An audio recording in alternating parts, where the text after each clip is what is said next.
اعوذ باللہ من الشیطان الرجیم بسم اللہ الرحمن الرحیم ربی اشرح لی صدری ویسر لی امری واحلل عقدۃ من لسانی یفقہوا قولی ربی یسر ولا تعسر وتمم بالخیر آمین یا رب العالمین۔ پیارے دوستو، بھائیو بہنوں، اللہ کی توفیق سے الحمدللہ ہم لوگوں نے ہمارے صلاۃ الادب کے کورس میں تشہد کے کمپلیٹ ہونے تک پڑھ لیا ہے ہمارے لاسٹ لیکچر میں۔ تو اس لیکچر میں الحمدللہ ہم لوگ درود شریف یا جس کو درود ابراہیمی بھی کہتے ہیں وہ پڑھیں گے۔ تو ابھی تک ہم نے جہاں تک کور کیا ہے جس میں تشہد ہے، یعنی اشہد ان لا الہ الا اللہ و اشہد ان محمدا عبدہ و رسولہ، یہاں تک پڑھنا فرض ہے، لازمی ہے۔ اور جب آپ 2 سے زیادہ رکعات پڑھ رہے ہوں تو اتنا پڑھنے کے بعد آپ کھڑے ہو جاتے ہیں، تیسری رکعت میں چلے جاتے ہیں۔ تو اب اگر آپ نے آخری رکعت پڑھ رہے ہیں، یعنی اب آپ کی رکعات پوری ہو چکی ہیں اور اب آپ نے سلام پھیرنا ہے، تو اس پرٹیکولر اتحیات والی پوزیشن میں آپ بیٹھے ہیں دو زانوں، تو اب آپ تشہد مکمل کر کے، یعنی اشہد ان لا الہ الا اللہ و اشہد ان محمد عبدہ و رسولہ، یہاں تک پڑھنے کے بعد آپ آگے درود شریف پڑھتے ہیں۔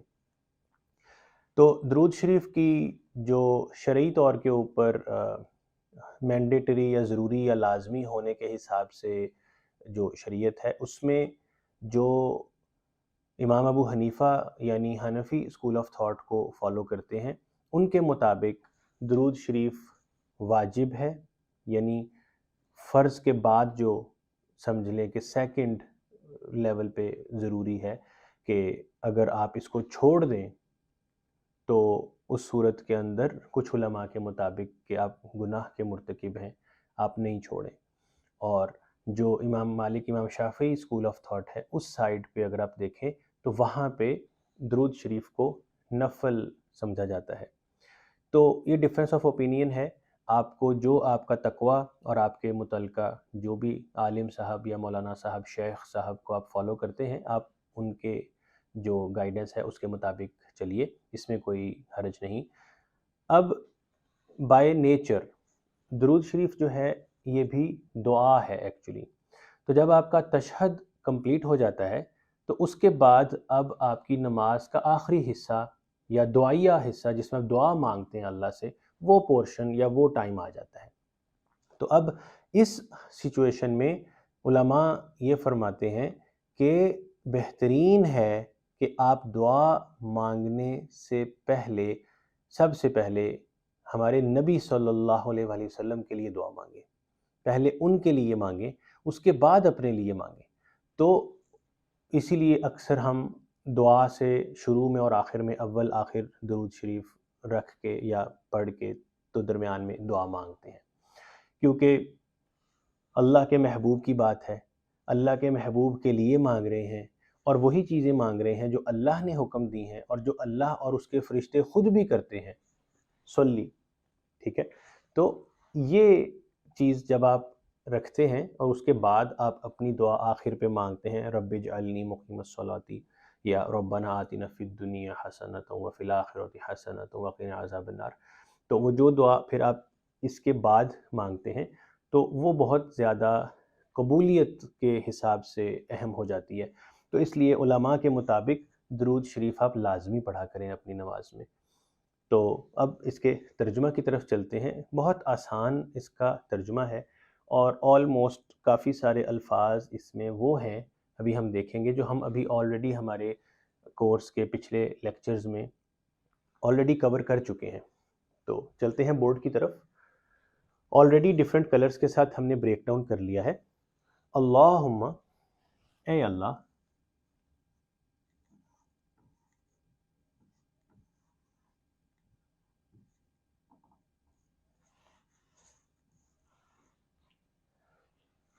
صلی، اب صلی جو ہے اس کو ہم نے آلریڈی پڑھا ہے، جس میں یصلون علی النبی بھی تھا، ابھی ہم نے پیچھے صلوات کو پڑھا جب ہم نے التحیات للہ والصلوات وہ پورشن پڑھا۔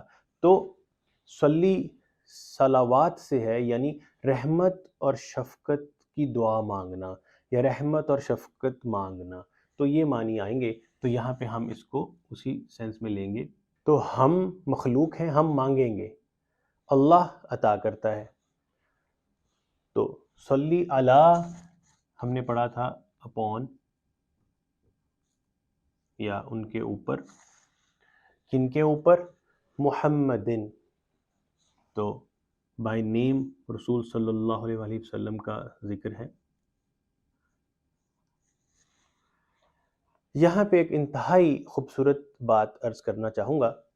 ہم نے جب سورہ فاتحہ کو پڑھا تھا الحمدللہ رب العالمین، تو ہم نے اس سٹیج پہ یہ پڑھا تھا کہ الحمد، جہاں سے کہ قرآن سٹارٹ ہو رہا ہے، تو اس میں الحمد کا روٹ ورڈ ہم نے پڑھا تھا ہا میم دال، یہاں سے تھا الحمد، اللہ کے قرآن کا سٹارٹ تھا۔ اسی لفظ سے حمدہ سے ہی ہے محمد، اسی سے ہے رسول اللہ کا دوسرا نام احمد، اسی سے ہے محمود، جیسے مقام محمود، ٹھیک ہے، تو اسی سے ہے حمدہ سے ہی اللہ کا نام حمید، تو یہ اسی روٹ لیٹر سے آ رہے ہیں۔ تو جب کسی ایسی ہستی کے بارے میں جس کے بارے میں بہت فریکوینٹلی اینڈ کامنلی، یعنی بار بار عام روٹین میں بھی جب آپ کسی کی حمد بیان کریں، کسی ہستی کی بہت فریکوینٹلی بار بار اور کامنلی عام روٹین میں بھی حمد بیان کریں، یعنی اس کا شکر ادا کریں اور اس کی تعریف کرتے جائیں، تو ایسی ہستی کو عربی میں محمد کہتے ہیں۔ یعنی عربی میں جو لفظ محمد ہے، اس کا معنی یہ ہے کہ کوئی ایسا جس کی بار بار فریکوینٹلی عام روٹین میں بھی حمد بیان ہوتی رہے، اس ہستی کو عربی میں محمد کہا جاتا ہے، اور یہی ہمارے پیارے نبی کا نام ہے۔ تو یہ نام اللہ نے انہیں عطا فرمایا۔ تو رسول اللہ صلی اللہ علیہ وآلہ وسلم کی جو حمد ہے وہ بار بار عام روٹین میں بھی بیان ہوتی رہنی چاہیے، یعنی آپ رسول اللہ کا تذکرہ کرتے رہا کریں، ان کی بڑائیاں، ان کی گائیڈنس، ان کی رہنمائی، ان کی سنت۔ ابھی آپ یہ دیکھیے اس انداز میں کہ اگر آپ اپنی زندگی میں رسول اللہ کے سنت اعمال کو لے آئیں تو یہ بھی ان کی حمد ہے، یعنی آپ انہیں اتنا یاد کرتے ہیں یا رکھتے ہیں کہ آپ ان کے طریقے، جیسے انہوں نے جس انداز سے کوئی بھی کام کیا آپ اسی انداز سے کرنے کی کوشش کرتے ہیں، تو یہ ان سے محبت کا اظہار ہے، تو یہ بھی آپ کی طرف سے ان کے لیے حمد ہی بیان ہو رہی ہے۔ تو سنت کے طریقے پر چلنا بھی ایک طریقے کا یا ایک انداز کا حمد ہے رسول اللہ کی۔ تو رسول اللہ سے محبت کا اظہار کرنے کے لیے صرف باتیں نہیں، عمل بھی کریں ان کے سنت اعمال کے مطابق، تاکہ آپ کو اجر و ثواب بھی ملے اور آپ اپنی محبت حضور کے ساتھ ثابت کر لیں انشاءاللہ قیامت کے دن۔ اور اگر آپ ان میں ہوں گے، ابھی ہم آگے پڑھیں گے انشاءاللہ آل محمد کا جب معنی پڑھیں گے تو انشاءاللہ میں آپ کے آگے رکھوں گا کہ آل محمد میں کون لوگ شامل ہوتے ہیں۔ تو اے اللہ، تو محمد صلی اللہ علیہ وآلہ وسلم کے اوپر رحمت و شفقت عطا فرما اور عنایت کر، اور اینڈ علی، جو یہاں پہ میننگ ہے وہی یہاں لیں گے، سیم معنی لیں گے۔ ہمارے پاس اس پورے ٹیکسٹ میں ملٹیپل جگہوں پہ علی کا لفظ استعمال ہوا ہے، یہاں پہ بھی آپ کے پاس علی ہے، یہاں پہ بھی علی ہے بالکل نیچے۔ تو ایکچولی اس کو ہم just to save some space ہم یہاں سے ہی اس کو نیچے ایرو ڈاؤن کر لیتے ہیں کہ سیم میننگ نیچے آئے گا، یا سو اور آل محمد کے اوپر بھی صلی، رحمت و شفقت عطا فرما۔ تو آل محمد میں کون ہیں اس کو بھی ہم دیکھتے ہیں۔ کما، جیسے، یہاں پہ اب ہم ایک ریفرنس کوٹ کر کے اللہ سے مانگ رہے ہیں کہ اللہ جیسے تو نے فلاں کیا تھا ویسے ہی ادھر کر دے۔ تو کما یعنی جیسے، صلیتا یہ صلیتا کا روٹ ورڈ بھی صلی یا صلوا سے ہی ہے، کہ جیسے تو نے رحمت و شفقت عطا فرمائی تھی اوپر ابراہیم علیہ السلام کے اور اوپر آل ابراہیم علیہ السلام کے. ٹھیک ہے، تو یہ معنی اسٹریٹ ہے. تو ایکچوئل میں ہمارے پاس جو سمجھنے کا لفظ ہے وہ ہے آل، کہ آل کس کو کہتے ہیں.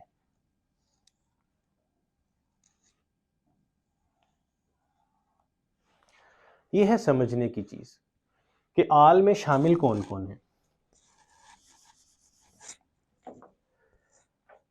تو پہلی بات تو یہ کہ مختلف علماء اور مختلف اسکول آف تھاٹس کے مطابق آل کا مطلب یا مفہوم یا اس میں کون کون لوگ یا کس طرح کے لوگ شامل ہیں وہ ڈیفرنٹ ہے.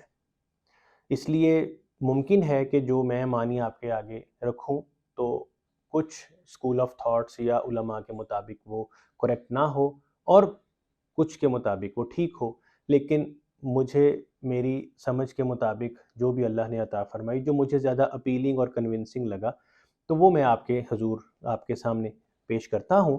آپ لوگ اس کے مطابق جو آپ کو مناسب لگے آپ کر لیں. آل سے مراد رسول اللہ صلی اللہ علیہ وآلہ وسلم کے جو قریبی ہیں وہ ہیں. اب تھوڑا ڈیٹیل میں جاتے ہیں. آل کا جو لفظ ہے اس کا روٹ ورڈ ہے الف واو لام، آوالا. واو سائلنٹ ہو جاتا ہے یا ڈراپ ہو جاتا ہے کچھ گرامر کے قاعدے سے، تو وہاں سے آل آتی ہے. اور اس کا مطلب یہ ہے کہ وہ لوگ جو رسول اللہ صلی اللہ علیہ وآلہ وسلم کا رشتہ دار ہیں، ان کے قریبی تعلق والے ہیں، اس میں ان کے قریبی دوست احباب بھی آ جاتے ہیں. اور اس کے اندر وہ لوگ بھی شامل ہیں جنہیں علم اور معرفت اور شریعت پر چلنے کے اعتبار سے حضور صلی اللہ علیہ وآلہ وسلم کے ساتھ خصوصی تعلق حاصل ہو.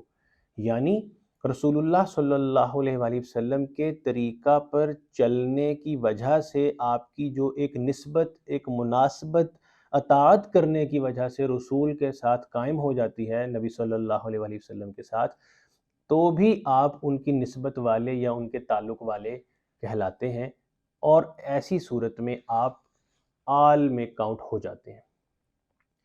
اس چیز کی دلیل کے طور پہ کہ جو میں نے آپ سے بات کی کہ اس کا ریفرنس یا دلیل کیا ہے، تو اس کی دلیل کے اندر ایک چیز تو آپ نے دیکھی قرآن پاک میں، جب موسیٰ علیہ السلام کے پیچھے فرعون اپنے لوگوں کو لے کر آیا تو وہاں پہ اللہ نے کیا فرمایا کہ اللہ نے آل فرعون کو غرق کر دیا.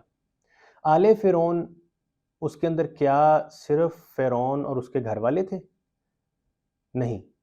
کیا اس میں فرعون اور اس کے آنے والی نسل تھی، صرف اس کی بلڈ لائن یا جنریشن؟ نہیں.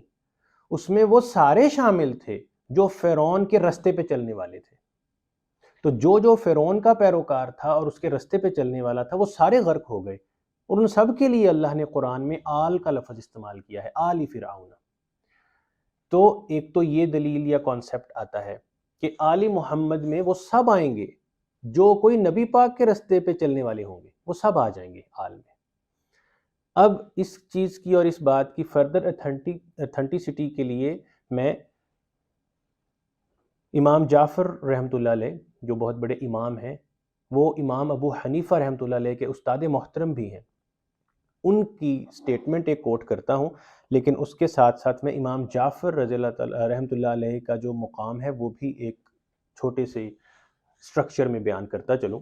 ہم لوگوں کو اس چیز کا پتہ ہے کہ رسول اللہ صلی اللہ علیہ وآلہ وسلم کے چچا زاد بھائی حضرت علی جو چوتھے خلیفہ بھی ہیں، حضرت علی ابن ابی طالب جو ہیں، وہ رسول کی بلڈ لائن ہیں، آل رسول ہیں، اہل البیت ہیں.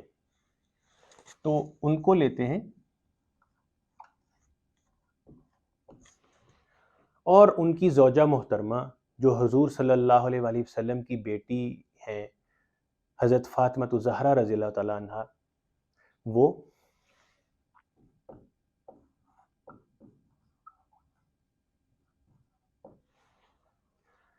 یہ ہسبینڈ وائف ہے.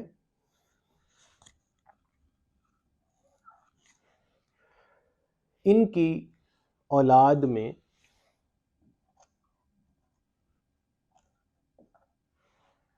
ہم سب کو پتہ ہے حضور کے بڑے پیارے نواسے امام حسن اور امام حسین رضی اللہ تعالی عنہما وہ لوگ ہیں.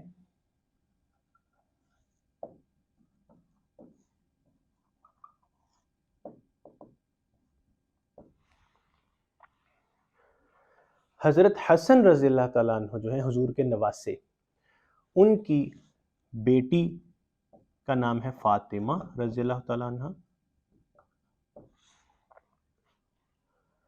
اور حسین رضی اللہ تعالیٰ عنہ جو ہیں کربلا والے شہید، ان کے ایک ہی بیٹے بچ گئے تھے کربلا میں، جناب حضرت زین العابدین.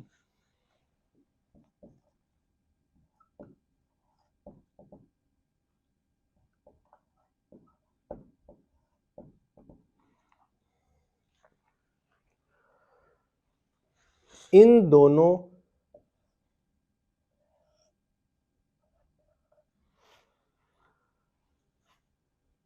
کی اولاد، یعنی کہ یہ والدہ ہیں اور یہ والد محترم ہیں، ان کی اولاد وہ ہیں امام باقر.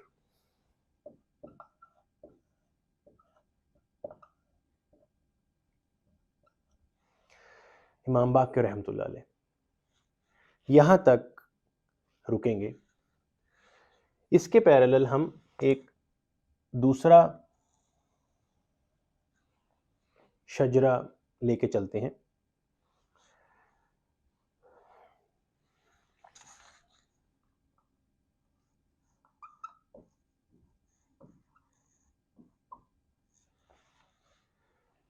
حضور صلی اللہ علیہ وآلہ وسلم کے بہت پیارے دوست حضرت ابو بکر رضی اللہ تعالیٰ عنہ، حضرت ابو بکر صدیق رضی اللہ تعالیٰ عنہ،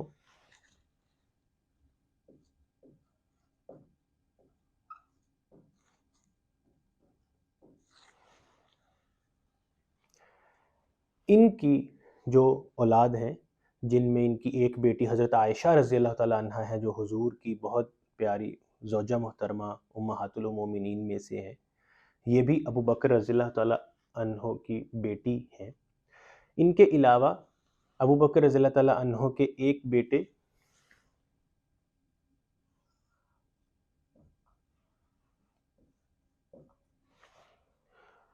ان کا نام ہے عبد الرحمن،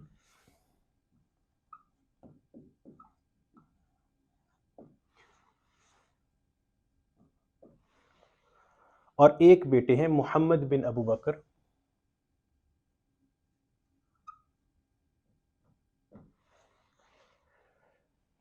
عبد الرحمن بن ابو بکر جو ہیں، ان کی بیٹی کا نام ہے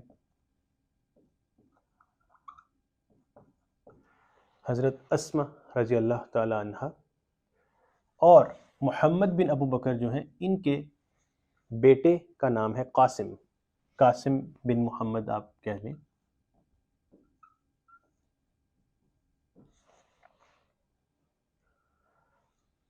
اور یہ والدہ ہیں، یہ والد ہیں. اس جنریشن سے آپ کے پاس آ رہے ہیں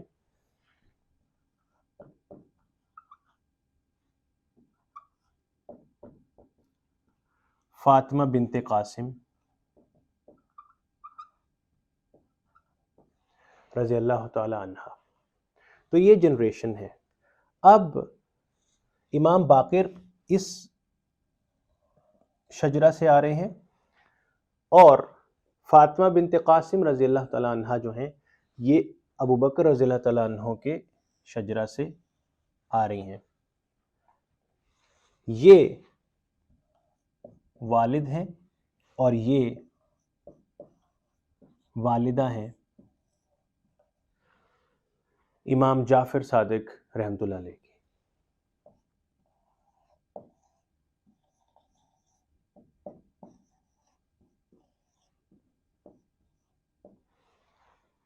تو یہ شجرہ میں نے آپ کے سامنے رکھا ہے تاکہ آپ کو امام جعفر صادق رحمۃ اللہ علیہ کی امپورٹنس یا ان کے مقام کا تھوڑا اندازہ ہو سکے کہ یہ حضور کی بلڈ لائن ہے، حضور کی آل سے ہیں یا ان کی فیملی، ان کی جنریشن سے ہیں. اور جو امام جعفر رحمۃ اللہ علیہ ہیں، ان کی پیدائش 702 میں ہوئی اور 765 میں وفات ہو گئی. یہ عیسوی کا میں بتا رہا ہوں، پیدائش اور وفات. ان کی قبر مدینہ میں جنت البقیع جو قبرستان ہے وہاں ہے، اور ان کی وفات کی وجہ کہ انہیں زہر دے دیا گیا تھا، تو یہ وجہ تھی. تو ان کا جو سٹیٹمنٹ ہے، جو خود حضور کی فیملی جنریشن میں سے ہیں، ان کی سٹیٹمنٹ یہ ہے کہ جب کوئی بھی شخص شریعت کا کما حق ہو پابند ہو جائے تو اسے آل النبی کہا جا سکتا ہے. یعنی when someone is the full-fledged follower of the Sharia, we can call him or her آل النبی. تو نبی کی آل سے اس کو ہم کہہ سکتے ہیں. تو یہ بالکل وہی معنی ہے جو ابھی میں نے آپ کے سامنے عرض کیا کہ آل رسول حضور کے قریبی کسی بھی نسبت سے ہوں، اور اس کے اندر آپ شامل ہو سکتے ہیں اگر آپ شریعت کے فل فلیج فالوور اور پیروکار ہیں. یعنی سنت اعمال، جس طرح جو رسول نے فرمایا، جو رسول نے ہمیں تعلیمات دیں اللہ کے قرآن سے اور اپنے سنت اعمال سے، ان کو ہم فل فلیج میکسیمم ایز از فالو کرنے کی پوری کوشش کریں تو ہم آل محمد میں شامل ہو سکتے ہیں. یہ ڈیفینیشن ابھی میں نے قرآن میں وہ آل فرعون کی اگزامپل سے بھی آپ کے سامنے رکھی، اور امام جعفر صادق رحمۃ اللہ علیہ جو استاد محترم ہیں امام ابو حنیفہ کے، تو ان کی سٹیٹمنٹ بھی آپ کے سامنے میں نے رکھی. تو یہ چیز، یہ کانسیپٹ یہاں پہ ہے آل کا. تو اب یہاں پہ ہم معنی یہ لے رہے ہیں ہماری دعا کا کہ اے اللہ، رحمت اور شفقت مانگتا ہوں میں تجھ سے کہ تو رحمت و شفقت عطا فرما محمد صلی اللہ علیہ وآلہ وسلم کے اوپر بھی اور ان کی آل کے اوپر، یعنی ہر اس کے اوپر جو بھی ان سے کنیکٹڈ ہے. جیسے رحمت و شفقت عطا فرمائی تو نے علی ابراہیم، ابراہیم علیہ السلام کے اوپر اور آل ابراہیم علیہ السلام کے اوپر، یعنی جو ابراہیم علیہ السلام کے طریقے کا فالوور تھا، ان کا اطاعت کرنے والا تھا، اس کے اوپر جیسے تو نے عطا فرمائی. انا، بے شک،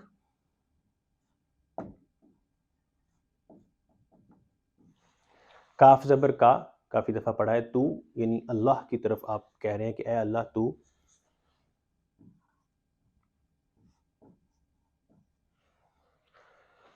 حمید، بہت زیادہ حمد ہونے والا یا جس کی بہت زیادہ حمد ہو وہ.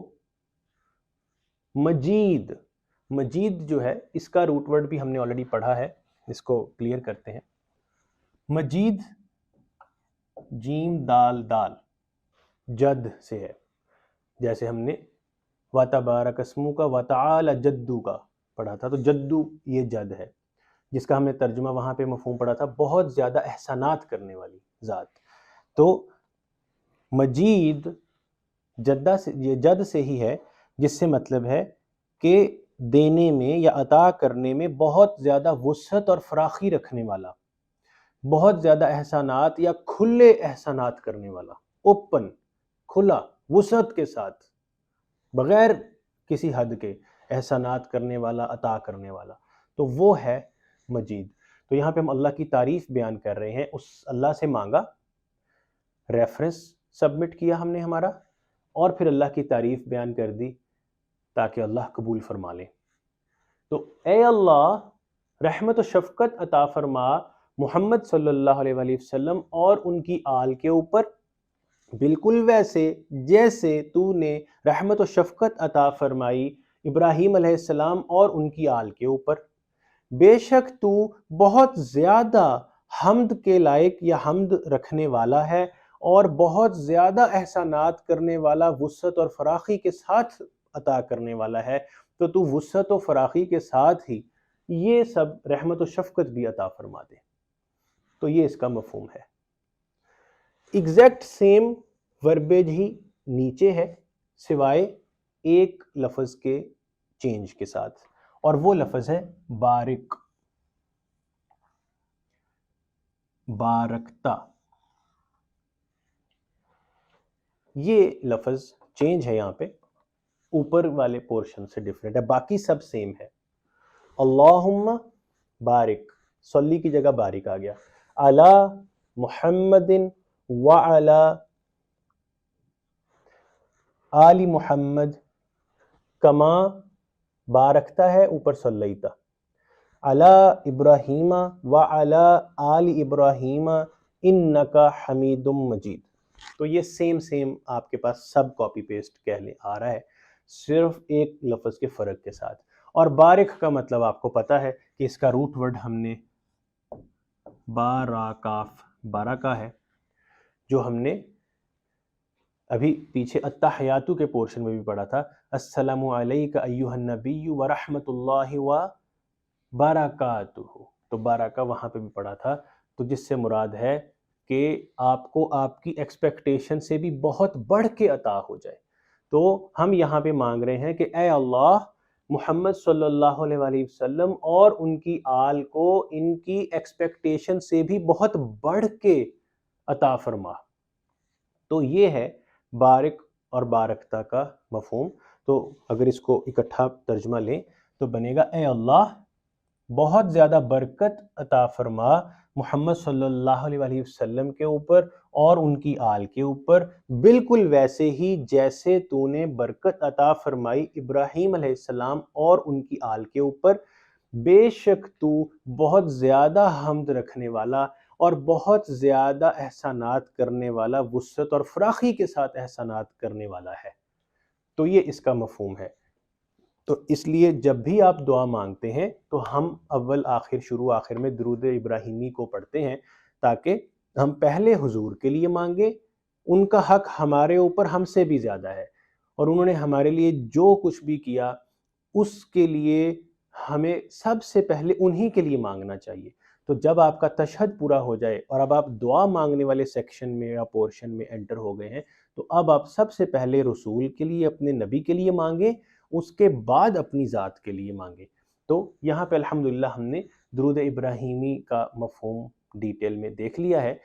تو اللہ تعالی ہمیں سمجھنے کی اور اسے یاد رکھنے کی توفیق عطا فرمائیں. اور آپ امید ہے کہ جتنا ہم نے پڑھا ہے اس کو یاد رکھ کے اپنی نمازوں میں اپلائی کرنے کی کوشش کر رہے ہوں گے انشاءاللہ. اگر نہیں بھی کی ابھی تک تو پلیز اس کی کوشش کریں، تاکہ پریکٹس کے ساتھ ہی آپ کی نماز امپروو ہوگی. کوئی ایسی چیز نہیں ہے جسے آپ گھول کے پی جائیں اور سمجھیں کہ just turn off turn on button ہے، آن کیا تو آپ کی نماز صحیح ہو گئی. ایسے نہیں ہوگا. نماز تجربے اور ایکسپیرینس کے ساتھ امپروو ہوگی، پریکٹس کے ساتھ امپروو ہوگی. تو آپ نماز میں مہارت حاصل کریں، ایکسپیرینس لیں نماز میں. جیسے آپ کہیں جاب کرتے ہیں اور اپنا ایکسپیرینس آپ کا جیسے جیسے بڑھتا ہے تو آپ اتنے زیادہ ایکسپرٹ ہوتے جاتے ہیں. تو ایسے ہی نماز کے اندر آپ اس کو ایز اے ڈیوٹی سمجھ کے پرفارم کریں، اس نیت سے کہ مجھے اس ڈیوٹی کو اور بہتر سے بہتر اور خوبصورت بنانا ہے. تو اس نیت سے کریں تو انشاءاللہ بھرپور فائدہ ہوگا، اور اللہ تعالیٰ اس مقصد میں ہم سب کی مدد فرمائیں. آمین یا رب العالمین. السلام علیکم ورحمۃ اللہ وبرکاتہ.